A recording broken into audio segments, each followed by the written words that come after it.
For me personally, it's being able to work God's land, like we said earlier, and for me, also working with family is important. Family is valued pretty highly with me. I I spend a lot of time with my folks here on the farm. My wife and kids need some of my family time as well, so there's a balancing act. Um, it's just something that's in my blood, actually. Like when I was a small kid, I would farm like tractors and wagons and combines on the carpet. Make rows on the carpet. I would use. Phil Riehm, welcome to the Comfort, Peace, and Freedom podcast. Thank you so much for being here. I know you're really, really busy this time of year. Thanks for having me.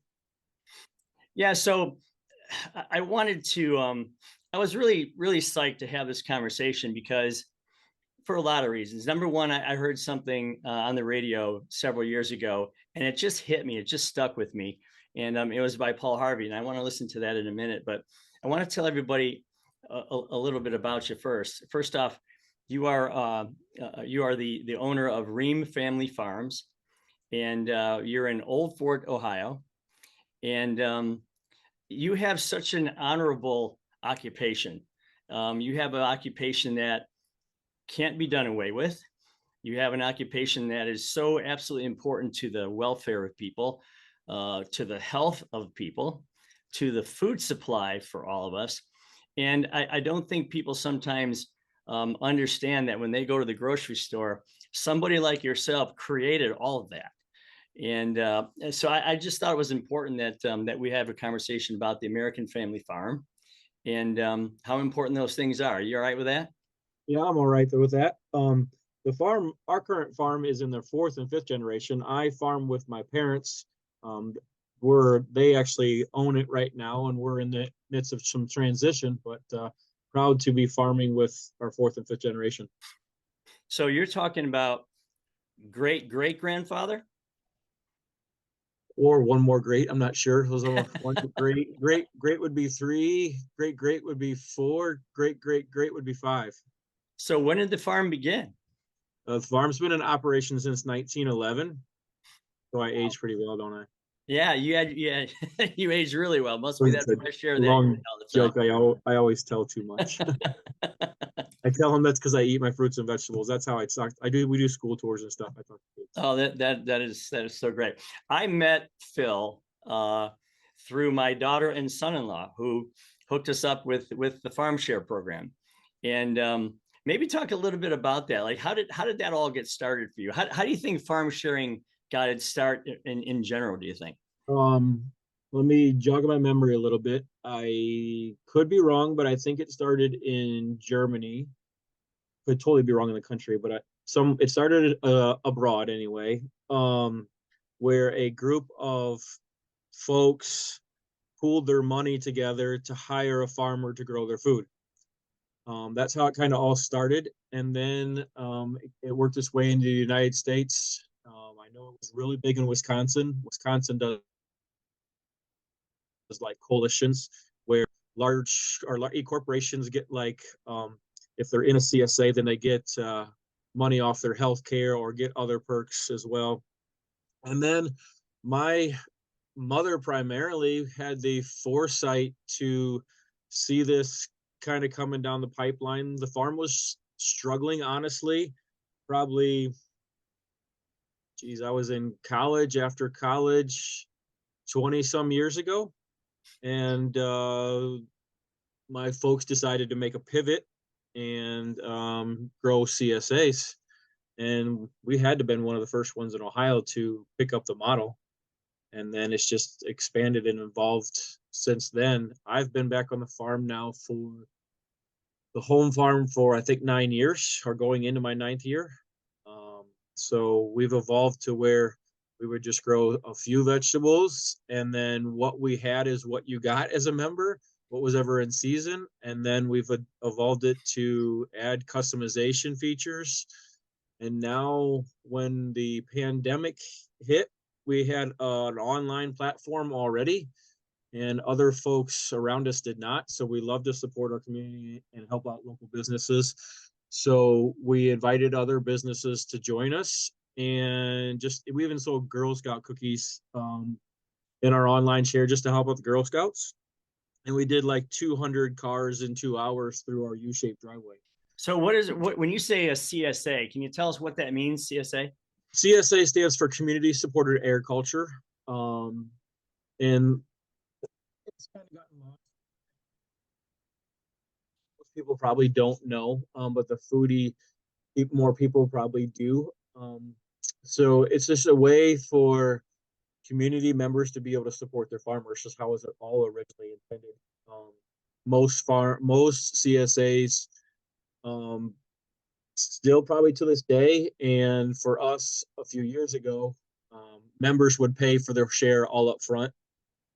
That allowed the farmer to purchase his seed, purchase his fertilizer, whatever repairs, equipment he needed to do, etc., was paid up front, and that's what it was originally designed to do when the original folks, hired their farmer to grow their food for them. So But now, when you're talking about a CSA, and you're talking about how farms have pivoted to that to help their survival, why did they need to do that? Is it because the markets were shrinking to do it the traditional way, which is to grow as much as you can and sell it on the market? Or sure, I can kind of like speculate for others and tell you like why we did it. I know that there's not a whole lot of CSAs in Ohio. I don't know, even if I had to speculate, maybe 100, 200, I don't know really. Sometimes I live in my cocoon here, right here on the farm, and don't know on out about. For us personally, we pivoted for financial reasons. We used to do a lot of wholesale when I was a young boy growing up, 13, 14, 15, 16, 17 years old. Our current barn was a packing shed for tomatoes for Meyer Warehouse. We would grow 20 plus acres of steak tomatoes and ship them to Meyer Warehouse, which is perfectly fine, but the wholesale market is very cutthroat. So if they have too many tomatoes in their warehouse and they don't need any more, you all of a sudden get cut out, and you have tomatoes coming with nowhere to go. And that happened a couple times to us. And so we had a couple bad years, and then that's when dad and mom decided to make pivot.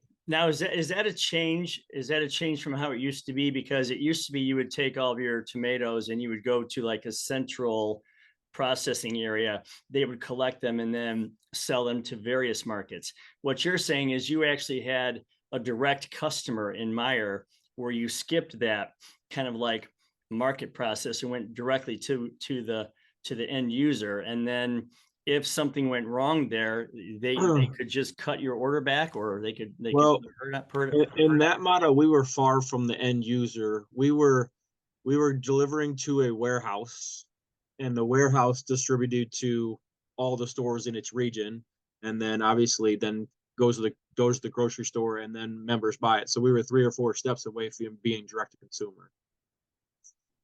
and then so you're balancing that bulk sale with the CSA, which again, my daughter Nicole and Peter and my wife Nancy and we love it. I was at the pickup site a few weeks back, and I met you, and I just loved what you were doing. I mean, you're literally growing and supporting food for the people in your region.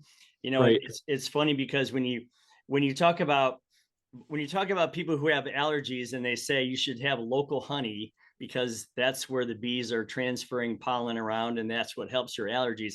I gotta believe that eating locally grown vegetables has got to be a benefit over something that comes from California or somewhere else. What'd you think? The real benefit is anytime you harvest close to peak ripeness, you maximize your flavor and nutrition. So if I'm growing the same varieties that somebody is shipping to a warehouse, but I pick mine at peak ripeness, and he has to pick it 5 days a week or more in advance to be able to get it all the way through the supply chain. Obviously, local wins. Would you say that in that scenario, first off, I know that there's just something about taking that box home and putting it on the counter and knowing that all that stuff came from a very local area. I just think there's something comforting about that we know right where it came from, and the fact that we're supporting people locally. Would you say that in farming in general, as you know it, would you say that it's growing, it's shrinking, the state of small farms versus the state of large farms? I mean, where do you see that happening, and why is it so important that we keep the family farm? So I would say that small families farms are shrinking, big farms are still growing. The average age of an Ohio farmer, when I looked this up several years ago, was in the mid 60s. So even my folks are still in the average range for an Ohio farmer. So the the world, the the state of Ohio needs more young farmers, and a CSA model is a an easier route for them to be able to do it because you don't need a lot of land. You can start out small, still work at another job and grow it naturally, organically. Um, would be a good way to do it. A large family farms where they're growing a lot of corn, soybeans, so on and so forth, and they're thousands and thousands of acres without somebody being rich or um, having it inherited, would be very hard for somebody to go out and buy a combine 300, 400,000, a tractor 100,000, and all these other equipment. And land, at good land is around here is 10,000 an acre. Um, to be able to start that way, and all the loans and everything involved would be massive. But growing vegetables, flowers, different meats, chicken, beef, pork, eggs, things of that nature, on a small scale, and growing it organically, is a way that young folks could start out. What would you say? I want to get back to the natural or the organic thing in a minute, but what would you say when you say a small farm or a small family farm? How many acres are you typically thinking about when you think of that? That's all relative and perspective based on people's experience. Somebody could say 1,000 acres is small, and somebody could say 1 acre is large. So I don't know. Our farming operation, we own and rent 228 acres here. About on average, 35 acres goes into vegetable production on an annual basis. Okay, and in your case, is that enough to sustain a family if that was a full-time scenario? Well, yeah, it is. So I'm full time on the farm, and my parents are full time, and then we in essence have 3 to 4 full time staff. So if you were speaking to an 18-year-old who wanted to be a farmer and he wanted to make a living doing it, what would you tell him?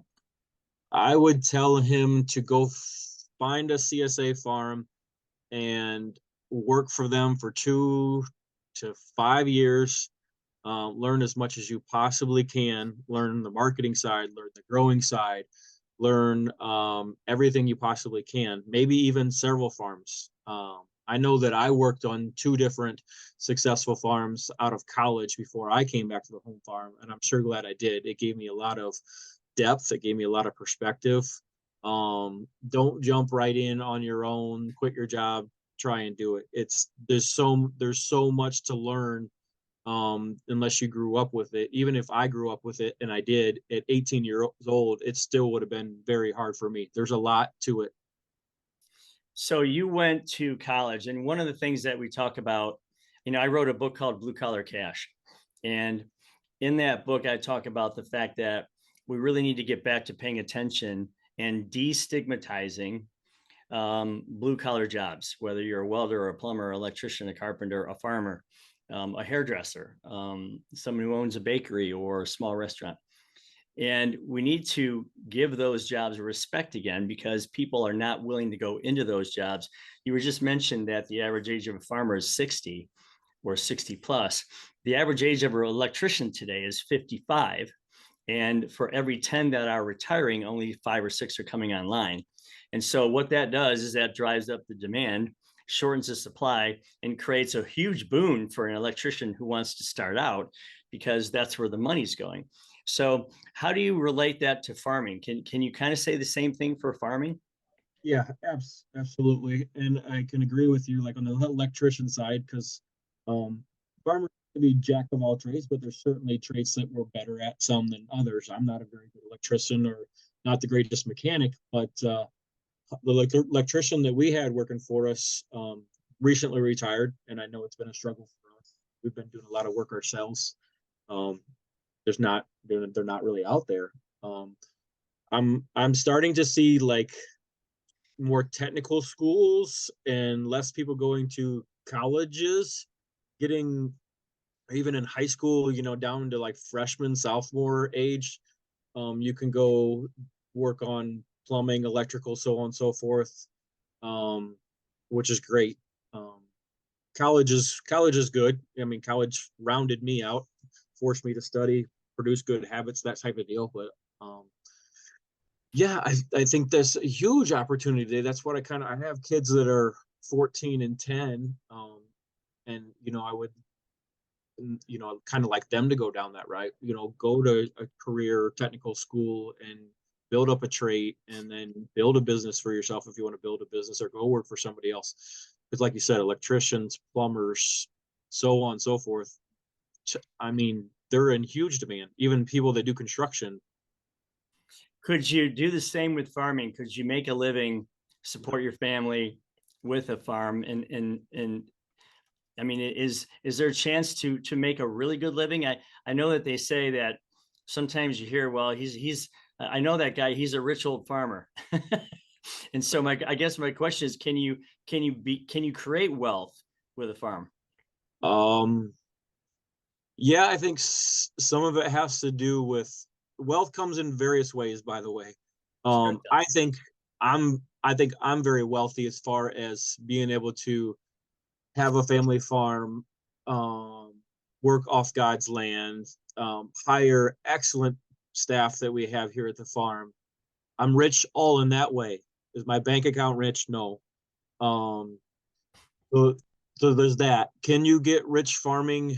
Um, it's hard. Like you have to have a lot of luck along the way as well, or some inheritance or something. It's just I'm letting people know that farming is a rewarding and tough go. Um, we've worked really hard to make it financially sustainable for two families. Well, and that's the thing. So if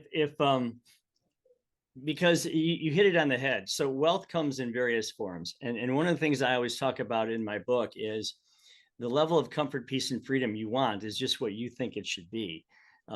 We're not all going to chase 15 cars and McMansions and mega yachts and all this kind of stuff. I mean, there are people out there that say, if I could live like this, if I could control my input and control my output, control the quality of my work, the length, the time, the schedule, the day, and then eventually the financial gain, well, then I really have true wealth. If I have the freedom to be outside and, like you said, working on God's land, helping other people, stay healthy and eat and eat properly, I think there's a lot of wealth in that. So I guess the point is that um, you have to look at wealth in the overall sense of what you're accomplishing, what you're contributing to the world, Right. versus just being a TikToker or some kind of an influencer or something like that. What do most people like? Give me the top three best things about being a farmer. Um, for me personally, it's being able to work God's land, like we said earlier, and for me, also working with family is important. Family is valued pretty highly with me. I I spend a lot of time with my folks here on the farm. My wife and kids need some of my family time as well, so there's a balancing act. Um, it's just something that's in my blood, actually. Like when I was a small kid, I would farm like tractors and wagons and combines on the carpet, make rows on the carpet. I would use the register as my grain station to dump my grain. You know what I mean? Sure. Obviously my mom didn't let me dump grain down. It was all pretend, right? So it's been in my blood since the beginning. So And you have to have, if you want to succeed in this business, you have to have a deep passion. Yeah, and again, there's always a why, right? There's always a why are we doing what we're doing, and I think that's the beginning for anybody. It doesn't really matter to me whether you go to college, you go to a tech school, trade school, you go do apprenticeship, you work right out of high school, you work in a military career, or something that you're doing, which is so needed and so unique. What do you think? What do you think is the biggest thing that people don't know about being a farmer? Well, I can tell you from the employees that we've harvested, that we've had in here over the years, the number one thing they say over and over again is, I didn't realize this was so hard. This is so much work. Like, they don't realize everything that goes into growing your food. It's more than just putting the seed in the ground and letting it grow. There's all the steps. There's first condition the soil with cover crops. Um, you have irrigation that you have to maintain, and all those steps along the way. You look at you have to know, be able to look at the crop and know what the crop needs. And then you have the whole dynamics of the weather to deal with on top of that. Like, if you could control the weather, farming would be easy, right? Sure. Yeah, like, you have to prepare for a 7-inch rain, and you have to prepare for a drought at the same time. And how does technology, if you think of it, any trade, so you know, when you used to cut pipe as a plumber, you would use a hacksaw. Now you have these pipe cutters that do it in seconds. Yep. When you used to swing a hammer as a carpenter, you know, you'd have a hammer and you'd be hitting nails all day. And now you have a nail gun, which is light years ahead of swinging a hammer. What type of technology do you use that wasn't available years ago that makes this a little more palatable? Sure. I'll speak from two different sides. I'll speak from the large farming side and how technology has just exploded, and then from our side. So first, from the large side, um, equipment is getting bigger and bigger. 12 row, 18 row, um, combines and planters. They can now, GPS, auto steer. They even have it now where you can farm without putting a human in the field at all. It's kind of crazy. From our side, we've more advanced from the technical support side as far as the computer side, and the internet, and the inner workings of being able to customize shares and so on and so forth. We are rather low tech, or actually very low tech, as far as the farming side. Somebody a year or two ago was taking pictures alongside the road of my dad, working ground. And after my dad made a few rounds, he's like, may I ask what you're doing? He's like, I'm just watching, doing a little filming, like, of your antique tractor. My dad shook his head, because the tractor is a 1970. I was born in 79, so it's around a 79. It's about as old as I am, right? Which is not considered antique to us, Right. but this particular person thought it was an antique tractor. So, Well, it's funny because I was in Iowa for a wedding a few years back, and I happened to stumble across the John Deere Museum over there, and oh um, yeah. and I went into it, and they had the oldest tractor that they've ever built, which was some 1800 thing, and it was amazing to see the big square wheels and there was so much iron that went into this thing. It was crazy. um, and the wheels with the treads in them that were made of metal, and Hmm. just a really cool old machine. And right next to it, they had their newest modern. This thing looked like an Apache attack helicopter. I mean, it was first of all gigantic. I had to climb like eight rungs on a ladder to get into this thing. It had four wheels in the front, four wheels in the back, and the thing that was interesting is inside the cab it had three different chairs. Like there was chairs that face forward, there was chairs facing backward. It was really amazing. Had all these command centers in it, and I thought, holy cow! I mean, farming's come a long way, hasn't it? What was it? Was it what kind of implement was it? Well, it was something that was dragging other things. It was dragging stuff behind it. Like that's what its main goal was. But It you was learn, a tractor of some sort then. yeah, it was a again, it had four wheels and it was Yeah, all they were dual wheels, and I could sit inside of each one of these wheels. It was gigantic. right. Yeah, And I just couldn't believe it had all these chairs in the inside, like it was like a multiple people were using it at the same time, or maybe they were just sitting in the back, working the implements behind them, and it was moving itself forward. But just a really really bizarre thing to see how far that's come from the original tractor, which was just a little bit more than a horse at that point, right? yeah. If anybody wants to like YouTube a bigger tractors, look up Big Bud. Big Bud's a huge tractor where they pull, like they can pull like, I don't know, 40, 50 bottom plows. Like it's just crazy how big the tractor is. It probably has, I don't know, it probably has 20, 30 wheels. So you were talking before. I mentioned that I thought maybe you were, there was some seasonality to what you do, where you grow during the season and then you prepare the fields for the spring, and then you spend the winter fixing things or repairing things. But that's not your world. You do this year round. Can you talk about that a little bit? Yeah, so this will be our first year going 12 months. Well, we've always grown lately, we've grown 12 months out of the year, but being able to sell through a CSA model 12 months out of the year.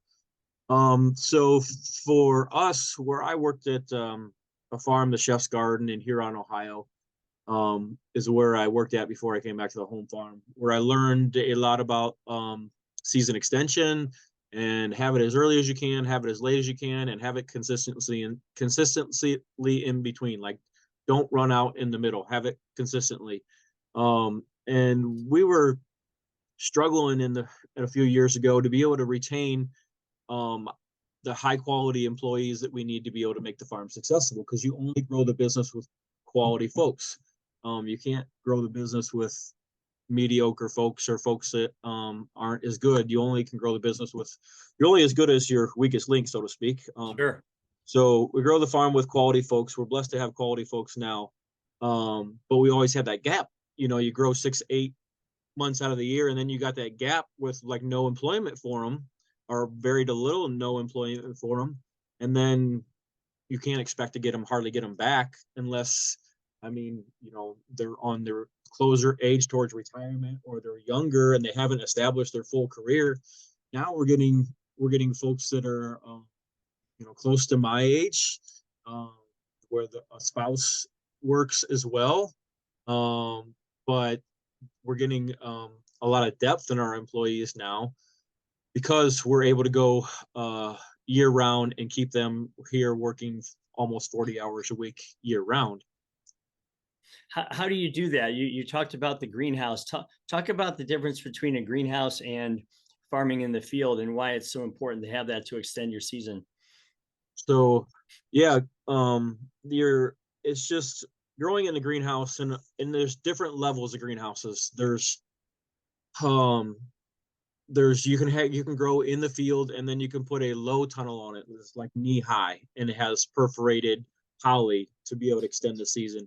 You can put a tunnel on it that has ropes that go back and forth down, and it may be like chest high, and it's called like a small caterpillar tunnel. You can do a larger caterpillar tunnel where you can like barely get inside and stand up, and then you can have bigger greenhouses that are like 30 by 96, which we have, well, not all of them the same dimensions, but we have roughly 10 of those. And then you can just keep adding as you go. I mean, you can add grow lights, you can add shade cloth, you can add all the technology inside them if you want. um, for us, we only heat 2 greenhouses in the spring to be able to start our transplants. We borrow a neighbor's greenhouse. He actually is an hour away, but he's doing flowers and mums and all kinds of other stuff. So we just have him grow some of our winter vegetables. So we don't have to turn a big greenhouse for a small amount of space. So yeah, greenhouses can be many different things. We use them to obviously extend the season, but they help in the summertime. We grow tomatoes in there as well, because um, crops get disease pretty easily in the field. Wind-borne diseases. Anytime you have like tomatoes, for example, out in the open air and you get rain splashing on them, they can get bacteria pretty easy. So in the summertime, it keeps our tomato plants dry, which decreases disease a lot. And then in the wintertime, we just extend the season. We don't allow the ground to get frozen very much. Some vegetables can handle freezing ground, but you're really just protecting the crops from the harsh wind and the cold wind in the wintertime. Like out in the field, we still have kaleettes, Brussels sprouts, spinach, lettuce, things like that. But once we start getting into December, January, and you start getting below freezing temperatures and heavy winds, it'll wind whip and burn them, so to speak. So you're still harvesting those types of crops. Would I know? Would I know the difference in taste or texture of either lettuce or tomatoes if one was grown in the field and one was grown in a greenhouse?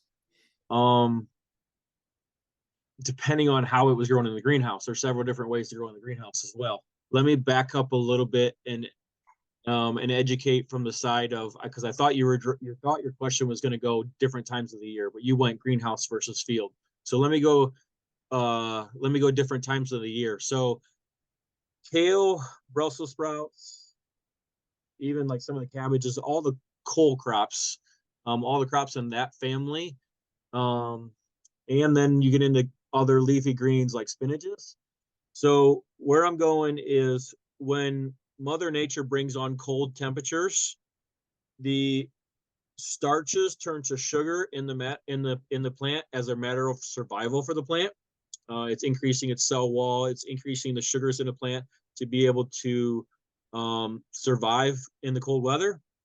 The benefit to us on that is the sugar and the sugar level goes up in the plant and the nutritional level goes up in the plant.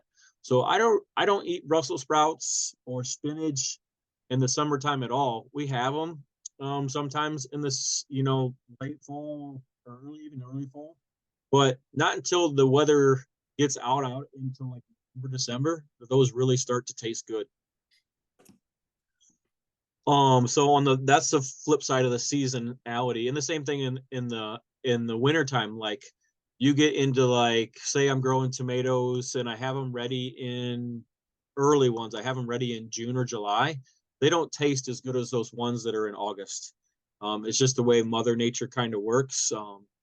The tomatoes taste better in the summertime when you're maximizing your sunlight and capturing all that solar energy, and the spinach in the wintertime does better when the starches turn to sugar. So then on the greenhouse side, we grow in the greenhouse, but we grow in the soil.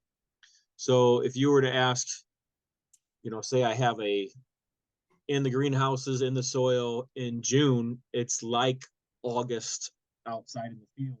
It's kind of the climate goes and the temperature goes. So I could take a tomato in June and eat it from the greenhouse, and it would taste better than one from the field in August, or I mean, one from the field in the same time of year, in June. If you went June to June, it's going to taste better in the greenhouse. You're capturing more heat, more light, so on and so forth. And that's really interesting. And again, it's a way of growing. You're basically saying you're growing 12 months a year at that point, right? Yeah, we are growing 12 months a year. And then, so I, just my total personal opinion, some will agree, some won't, but I feel like growing in God's soil and taking care of God's soil and trying to leave it better for the next generation than I have it and so on. I just think, and I've tasted them before, I just think that versus hydroponic, where you're growing in the water and you're putting supplements into the water to be able to grow it, to me it's not the same as God's ground. Well, it's funny you mentioned God. Yes. Obviously, that's your faith is important to you, and I think that's a wonderful thing. I think the timing is perfect for me to share something with you that I heard a very long time ago. And I'm going to share my screen real quick, and I want to make sure that you can hear this. So I'm going to do that. I'm going to slide this over here. Can you see that on your screen? No, I don't see anything different. All right, let me just work on that for one more second. Okay, here it is. Can you see it now? Yeah. Okay. I'd like to know, first off, if you can hear this real quick, okay? Okay. I need somebody with. Okay. So this is Paul Harvey talking about farming. And I was absolutely blown away when I heard this for the first time. And I think he did this many, many years ago. It doesn't say on here exactly, but it's only 2 minutes long, 2.5 minutes. I want you to listen to it and tell me what you think about it afterwards, okay? So here we go. Willing to get up before dawn, milk cows, work all day in the fields, milk cows again, eat supper, then go to town and stay past midnight at a meeting of the school board. So God made a farmer. God said, I need somebody willing to sit up all night with a newborn colt and watch it die, then dry his eyes and say, maybe next year. I need somebody who can shape an axe handle from a persimmon sprout, shoe a horse with a hunk of car tire, who can make harness out of hay, wire, feed sacks, and shoe scraps, who planting time and harvest season will finish his 40-hour week by Tuesday noon, and then painting from tractor back put in another 72 hours. So God made a farmer. God said, I need somebody strong enough to clear trees and heave bales, yet gentle enough to yean lambs and wean pigs and tend the pink foam pullets, who will stop his mower for an hour to splint the broken leg of a meadowlark. So God made a farmer. It had to be somebody who would plow deep and straight and not cut corners. Somebody to seed, weed, feed, breed, and rake and disc and plow and plant and tie the fleece and strain the milk. Somebody who'd bale a family together with the soft, strong bonds of sharing. Who would laugh and then sigh and then reply with smiling eyes when his son says that he wants to spend his life doing what Dad does. So God made a farmer.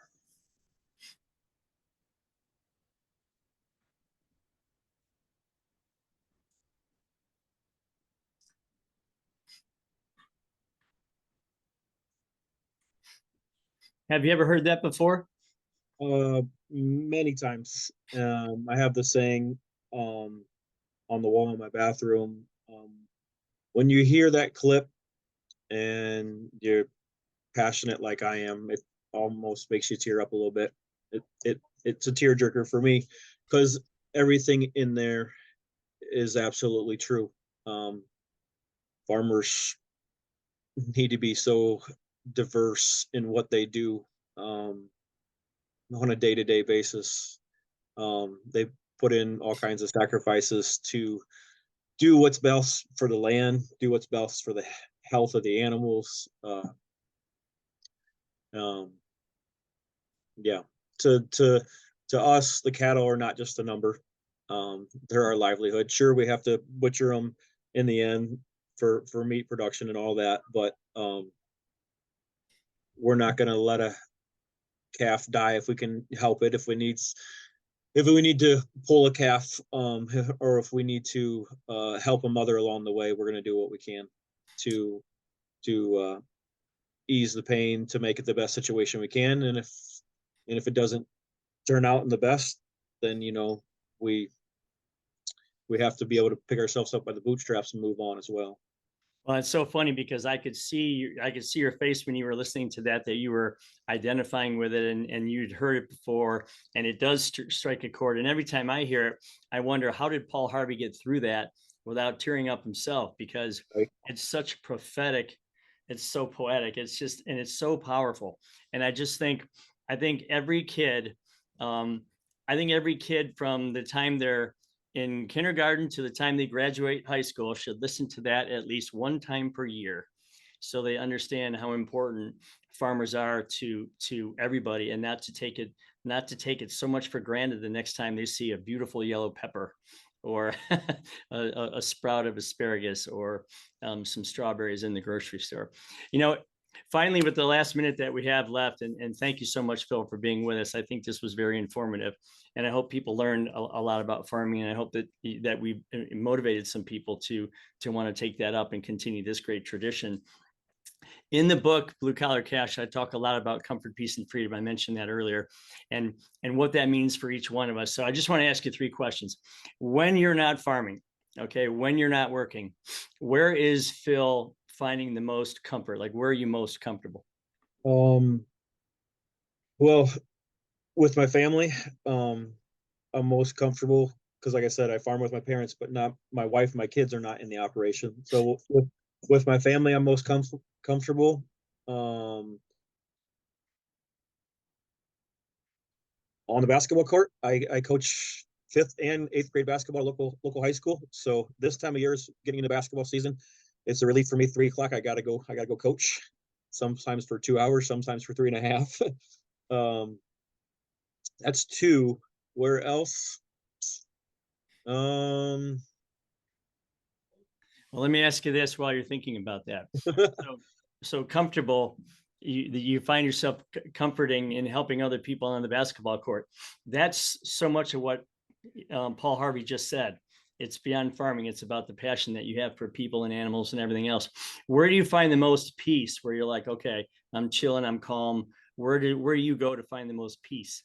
So I would go to find the most peace,